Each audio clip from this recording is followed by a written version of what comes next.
வணக்கம் நண்பர்களே, நீங்கள் பார்த்து கொண்டிருப்பது உங்கள் கௌசிகா ரிவ்யூ. சரி, வாங்க வீடியோக்குள்ள போய் என்னென்ன நடக்க போகுது அப்படின்னு இன்ட்ரெஸ்டிங்கான விஷயத்தை தான் நீங்கள் அந்த வீடியோவில் பார்த்து தெரிஞ்சுக்க போறீங்க. அதுக்கு முன்னாடி நம்ம வெண்பா குட்டி இருக்காங்களா, அவங்க வந்து ஒரு பக்கம் மயக்கத்தில் அப்படியே சும்மா தூங்கிட்டே இருக்காங்க. அந்த சமயத்தில் திடீர்னு நம்ம வெண்பாவுக்கு அந்த மயக்கம் தெளிஞ்சிருது. உடனே பார்க்கணுமே, வெண்பா இருந்து உட்காந்து ஒரு பக்கம் யாரான இருக்காங்களா அக்கம் பக்கம்னு சொல்லிட்டு எட்டி எட்டி பார்க்குறாங்க. மறைந்திருந்து பார்க்கும் அப்படின்னு சொல்லிட்டு ஸ்டார்ட் பண்ணி அந்த இடத்துல பார்க்குறாங்க. யாருமே காணும். சரி, ஓகே, இதுதான் சரியான சமயம், தப்பிச்சிருடா கைக்குள்ள தப்பிச்சிரு அப்படின்னு சொல்லிட்டு கீழே அழகா இறங்கி சைடில் பார்க்குறாங்க. வெளியே பார்த்தா ஒரு வாட் பயம். மறுபக்கம் அங்கே ஒரு லேடி நின்று இருக்காங்க. அவங்க ரெண்டு பேரும் ஒரு பக்கம் கலந்துரையாடல இருக்காங்க. ரொம்ப நாள் ஃப்ரெண்ட்ஸ் போல. அதனால ரெண்டு பேரும் பேசிட்டு இருக்காங்க, என்ன விஷயம் என்ன உடம்புக்கு அப்படின்னு சொல்லிட்டு. அந்த சமயத்தில் அதை பயன்படுத்திக்கிட்டு நம்ம வெண்பா அங்கேருந்து ஒரு பக்கம் நைஸாக நழுவிடுறாங்க.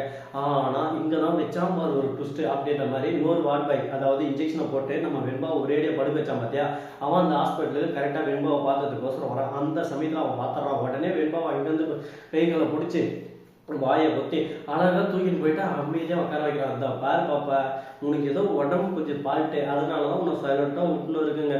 நீ தான் எனக்கு ரொம்ப முக்கியம். ஏன்னா உனக்காக தான் நான் மவுஸு, உன்னவே நாங்கள் விட்டுட்டுங்களா, அதுக்கப்புறம் ஒன்றுமே நடக்காது பார்த்துக்க. அதனால் சும்மா இங்கேருந்து தப்பிக்கலாம், இங்கேருந்து நைஸாக ஓடிடலாம் அப்படின்ற பிளானெல்லாம் இதோட ட்ராப் பண்ணுறேன் அப்படின்னு சொல்லிட்டு சொல்கிறாங்க. இதை கேட்டது என்ன பேசுறது ஏது பேசுறதுன்னு சொல்லிட்டு தெரியாமல் வெண்பா சைலண்டாக இருக்கு. அந்த சமயத்தில் அன்னபூரணி மாஸ் என்ட்ரி இவ்வளோ நாள் எங்கடா போயிட்டு இருந்தாங்க அப்படின்னு சொல்லிட்டு பார்த்தீங்கன்னா, கொஞ்சம் அவங்களுக்கு வந்து இப்போ வந்து எல்லா ஃப்ளாட்லையும் வந்து ஒர்க் பண்ணுறதா உணவில், அதனால் கொஞ்சம் ஃபாரினுக்கும் அந்த மாதிரி போயிட்டாங்க. இந்த சமயத்தில் கரெக்டாக இந்த ஹாஸ்பிட்டலில் கொஞ்சம் பிரச்சனைன்னு சொல்லிட்டு வராங்க. அந்த சமயத்தில் கரெக்டாக நம்ம வெண்பா குட்டியை பார்த்துறாங்க. டேய் யாரா அவன் வெண்பா குட்டி மேலே கை வச்சிருக்குது, டேய் வந்தாச்சு வாயெல்லாம் வச்சு போடுவேன் அப்படின்னு சொல்லிட்டு நம்ம அன்னபூர்த்தி சொல்ல, உடனே அவன் தான் டக்குன்னு கையெடுத்து யார் கடனீங்க அப்படின்னு சொல்லிட்டு கேட்க, அவன் என்னோட பேத்திடா, என்னவே யாருன்னு கேட்குறியா, அப்போ உன்னதான் போட்ட பஸ்ட்டு கிளம்பி அப்படின்னு சொல்லிட்டு பார்க்க அந்த அப்படியே சும்மா எதனா ஒன்று சைஸாக இருக்குது. இந்த ஹாஸ்பிட்டலெல்லாம் தீப்பறிவுன்னு சொல்லிட்டு கரெக்டாக தீ அணைக்கிறது வைப்பாங்களா, அதை எடுத்து மண்டை மேலே ஒன்று போட போகிறாங்க. அந்த சமயத்தில் டேய் தம்பி, நீ வேலைக்கு புதுசுன்னு நினைக்கிறனால இதெல்லாம் எந்த டைமில் எப்படி பார்த்துருக்க தெரியுமா அப்படின்னு சொல்லிட்டு அதை அப்படியே தட்டி விட்டு அவன் செவ்வளு மேலே நாலு சும்மா பொழிச்சுன்னு வைக்கிறாங்க. உடனே பார்க்குறேங்க, அவர் வந்து ஒரு பக்கம், மேடம் தெரியாமல் உங்ககிட்ட மோதிட்டேன் மேடம், நீங்கள் ஆள் யாருன்னு சொல்லிட்டு தெரியாமல் கை வச்சுட்டேன் மேடம், என்னை விட்டுருங்க மேடம் அப்படின்னு சொல்லிட்டு கீழே விழுந்து கதறி தேம்பி வெம்பி அற ஆரம்பிச்சாராம். இதுக்கப்புறம் ஒன்றும் பண்ண முடியாது ரசா, ஒன்றும் பண்ண முடியாது, முடிஞ்சு போச்சு, எல்லாம் முடிஞ்சு போச்சு. நாம ஒன்று நினைக்கிறோம் இப்படியெல்லாம் போவோம் அப்படியெல்லாம் நடக்கும்னு சொல்லிட்டு, ஆனால் அப்படியெல்லாம் நடக்குதான்னு சொல்லிட்டு பார்த்தீங்கன்னா அப்படியெல்லாம் நடக்கலை. நாம் என்ன நினைக்கிறோமோ அதுக்கு ஆப்போசிட்டாக தான் நடந்துன்னு இருக்கு.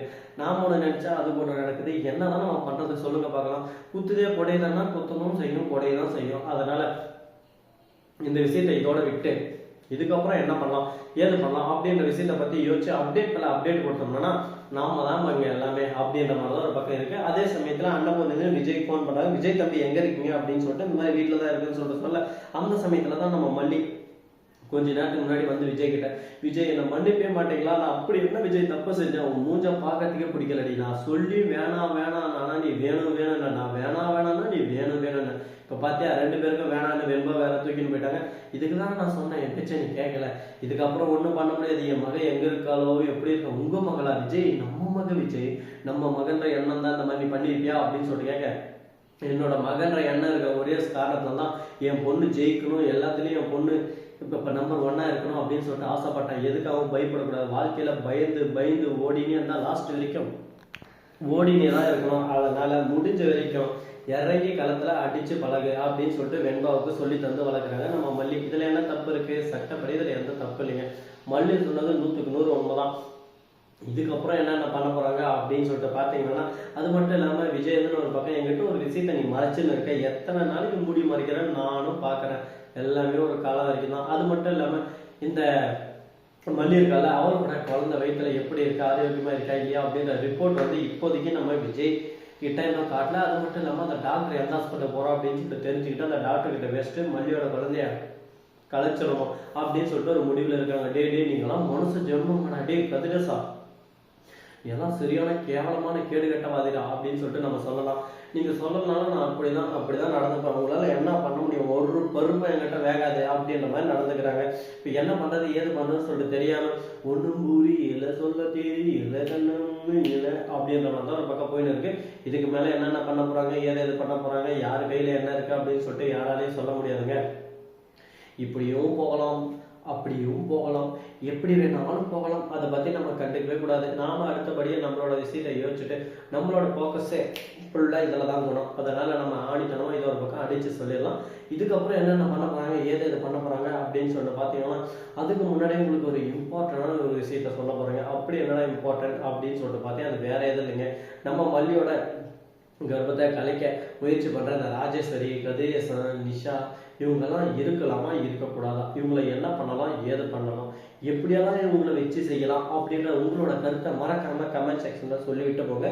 நீங்கள் போடுற ஒவ்வொரு கமெண்ட்டும் நம்மளுக்கு ரொம்ப முக்கியம். அது மட்டும் இல்லாமல் அந்த கமெண்ட்டை வச்சு உங்களுக்கு கிவ்அவே தரப்போகிறேன். அந்த கிவ்அவேல யார் யார் பார்ட்டிசிபேட் பண்ணுற நண்பர்கள் மறக்காமல் அட்லீஸ்ட் ஒரு 10 வீடியோ கூட கமெண்ட் பண்ணியிருக்கணும். எதனா உங்களுக்கு பிடிச்ச மாதிரி ஏதோ ஒரு கமெண்ட் நார்மலாக பண்ணிகிட்டே இருக்கணும். அந்த கமெண்ட் பண்ணவங்க நானே வந்து சூஸ் பண்ணுவோம். ஒரு 4 குழுக்கள் சீட் எழுதி போட்டு அதில் செலக்ட் பண்ணுற ஒரு பர்சனுக்கு தான் அந்த கிவ்அவே. உங்களுக்கு என்ன கிஃப்ட் தரப்போகிறோம், என்ன தரப்போகிறோம் அப்படின்ற அப்டேட்டை எல்லாமே உங்களுக்கு சர்ப்ரைஸாக கிஃப்ட் வந்து ரிவீல் பண்ணுறப்போ உங்களுக்கே எல்லாமே புரிஞ்சிடும். பார்ப்போம் யார் அந்த வின்னர்னு சொல்லிட்டு. இந்த வீடியோ பிடிச்சிருந்தா லைக் பண்ணுங்கள், கமெண்ட் பண்ணுங்கள், ஷேர் பண்ணுங்கள், டிங் பெல்லை தட்டி விட்டு போங்க. அப்போ தான் நாம போகிற அடுத்த வீடியோ உங்களுக்கு கூட நோட்டிஃபிகேஷனில் வந்து கொண்டே இருக்கும். மிக்க நன்றி. தேங்க்ஸ் ஃபார் வாட்சிங். Tata, C you. நன்றி, வணக்கம், வந்தனம், வருகை தருகை.